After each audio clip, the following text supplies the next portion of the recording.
Welcome to our second lecture. So the title of this lecture is Overview of Arduino Uno board. So as you can see on your screen right now, we have the Arduino Uno. So first of all, we will be talking about the technical specifications of Arduino Uno. So as you can see over here, it works with the microcontroller Arduino 328P. So I won't be covering all of these technical specifications, but I'll be adding these in the description so that you can have a reference. But we'll talk about the main one. So it operates on 5 volts, and the input voltage that you can give to it is from 7 to 12 volts.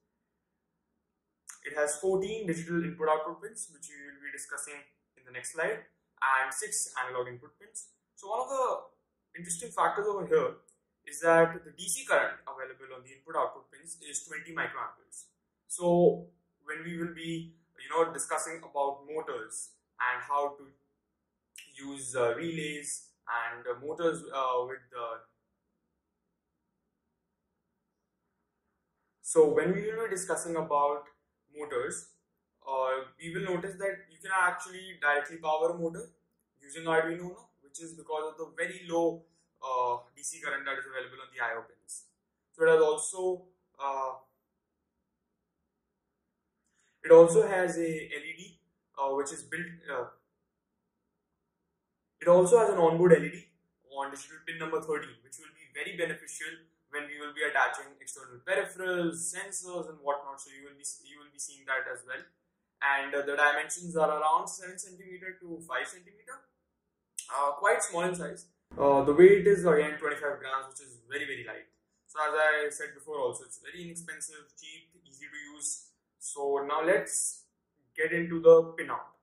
So what I mean by the pinout is how the Arduino Uno looks, and actually discussing about every component that you see. So as you can see on the screen, so first let's start with how to power an Arduino Uno board. So as you can see, there are two options. One is the DC power jack and one is the USB port. So when I will be showing you real life testing, I'll show you both of them.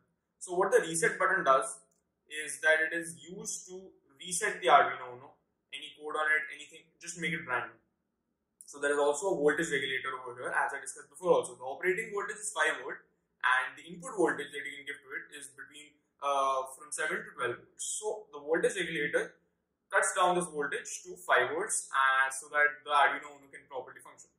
We also have an onboard LED, as I discussed before. So this will be very beneficial when we are actually testing out sensors. So how to get the output of sensors in the form of an onboard LED, I will be discussing that as well. Most of our codes, I would say most or if not all of our codes will have some kind of use of onboard LED. So let's now discuss the pins in detail. So let's talk about the power pin category first. So under this 4 pins come, which is the VIN, 3.3 volt, 5 volt and ground. So what does the VIN that you see on the left side of the Arduino board does? So it's basically the voltage that is supplied to the external power source to the Arduino, and you can directly take that by attaching any peripheral to this pin. Next we have 5 volts, which is the regulated power supply for powering the microcontroller, and as well as the external peripherals, the sensors that we will be attaching in the next videos. Next we have the 3.3 volt supply, which is provided by the onboard voltage regulator. This can be also used to power the peripherals that we will be attaching, and ground is basically the negative terminal, which is ground. So as you can see, next we have on the left side the analog pins, so A0 to A5. So what these do is that they give an analog input in the range of 0 to 5 volt, which gets translated into a range of 0 to 1024 in the serial monitor. So I'll be showing you what the serial monitor is in the Arduino IDE in the next session, so we'll understand better then. So then, as I told you before also, the IO pins, the input output pins. So we have 0 to 13, which means we have 14 digital pins. So these can be used as input or output pins and can give data in the form of 1s and 0s. Next we have the pins for serial communication, 0 and 1. So these are also called RX and TX, and these are used to receive and transfer serial data. Next we have, as you can see on the right side, there is something called PWM. So PWM stands for pulse width modulation, and we have 6 pins on the Arduino Uno board for that. So these can be used to control the brightness of an LED. So we'll be talking a bit about this functionality in the future. So you might be noticing that I'm skipping some stuff. That is because we are talking about the basic pinout right now. As we move further, we will talk